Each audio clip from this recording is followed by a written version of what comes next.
কথা বলে তোমার কষ্ট হয় না? না, ও অভ্যেস হয়ে গেছে তো। না না, হ্যাঁ? এটা অভ্যাস না, তাহলে কি? এটা বদ অভ্যাস। নিজেদের নাম ছাপিয়ে দর্শকদের কাছে যারা পরিচিত হয়েছিলেন একটাই পরিচয়, নানা আর নাতি। একজনকে দেখলে আরেকজনের কথা মনে পড়ত। বাংলা টেলিভিশনের ইতিহাসে এই সম্পর্ক ছিল একেবারেই আলাদা। অভিনয়ের সূত্রে নানা অমল বোস আর নাতি নিপুর সম্পর্ক ধীরে ধীরে গড়ে উঠেছিল একটা পরিবারের মতো।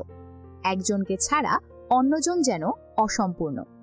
যেখানেই যেতেন দর্শকদের ভালোবাসায় ভরে উঠত নানা নাতির এই জনপ্রিয় জুটি। কিন্তু সেই আবেগঘন যাত্রা হঠাৎ করেই থেমে যায় 2012 সালের 23শে জানুয়ারিতে। মারা যান জনপ্রিয় অভিনেতা অমল বোস। ভেঙে যায় দর্শকপ্রিয় নানা নাতির জুটি। দর্শক আসসালামু আলাইকুম ওয়া রাহমাতুল্লাহি ওয়া বারাকাতুহু। আমি নিপু, আপনাদের সেই প্রিয় নাতি। নিপু বলেন, এই দিনটির কথা আমি কখনোই ভুলতে পারবো না। এই দিনেই আমি নানাকে হারিয়ে একা হয়েছি। আমাদের জনপ্রিয় জুটিও সেদিন শেষ হয়ে যায়। তিনি আরও বলেন, প্রতিটা মুহূর্তে নানাকে মিস করি। যেখানেই যাই দর্শক এখনো বলেন, ওই যে নানার নাতি যায়। তখন মনে হয় নানা এখনো আমার সঙ্গেই আছেন। দর্শক তাদের চিনতেন নানা নাতি হিসাবেই, কিন্তু নিপুর কাছে অমল বোস ছিলেন অমলদা। নিপু বলেন, আমি তাকে সবসময় দাদা বলেই ডাকতাম। আমরা ছিলাম একেবারে মানিকজোড়।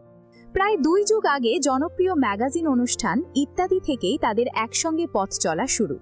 নিপু বলেন, 1995 সালের দিকে আমরা প্রথম নানা নাতির চরিত্রে অভিনয় করি। তখন আমি কিছুই জানতাম না।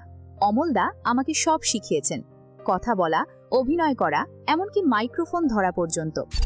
নিপু বুঝতে পেরেছিলেন অমল বোস শুধু ভালো অভিনেতাই নন, তিনি ছিলেন একজন ভালো মানুষও। সেখান থেকেই শুরু গভীর বন্ধুত্ব। একসঙ্গে আড্ডা, দেশের এক প্রান্ত থেকে আরেক প্রান্তে ছুটে চলা। মৃত্যুর আগ পর্যন্ত তারা একসঙ্গেই অভিনয় করে গেছেন। ইত্যাদিতে অভিনয়ের পর নানা নাতি হয়ে ওঠেন ঘরে ঘরে পরিচিত। দেশের বিভিন্ন জায়গায় অনুষ্ঠান করতে গেলে ভক্তরা কাছে পেয়ে ঝাঁপিয়ে পড়তেন। নিপুর কাছে সেই মুহূর্তগুলো আজও অমলিন স্মৃতি। নিপু বলেন, এখনো গভীর রাতে নানাকে মনে পড়ে, নানাকে দেখতে ইচ্ছা করে। তখন আমি একসঙ্গে অভিনয় করা ইত্যাদির পর্বগুলো দেখি, মনে হয় এখনো নানা বেঁচে আছেন, পেছন থেকে নিপু বলে ডাক দেবেন। অমল বোস নিপুকে শিখিয়েছিলেন, দর্শকেরাই শিল্পীর প্রাণ, তাদের সঙ্গে ভালো ব্যবহার করবি। শুধু অভিনয় নয়, জীবন কিভাবে চলতে হয় সেটাও শিখিয়েছিলেন তিনি।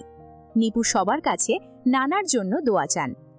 জীবনোদ্দশায় অমল বোসের পরিবারের সঙ্গেও নিপুর সম্পর্ক ছিল খুব ভালো, কিন্তু নানার মৃত্যুর পর পরিবারের সবার সঙ্গে আর যোগাযোগ রাখা সম্ভব হয়নি। অমল বোসের একমাত্র মেয়ে এখন আর আগের বাড়িতে থাকেন না। বহু চেষ্টা করেও তাদের খোঁজ পাননি নিপু। এখনো ইচ্ছা করে নানার পরিবারের সবাইকে দেখতে, তাদের খুব মিস করি। একটি আক্ষেপ আজও পোড়ায় নিপুকে।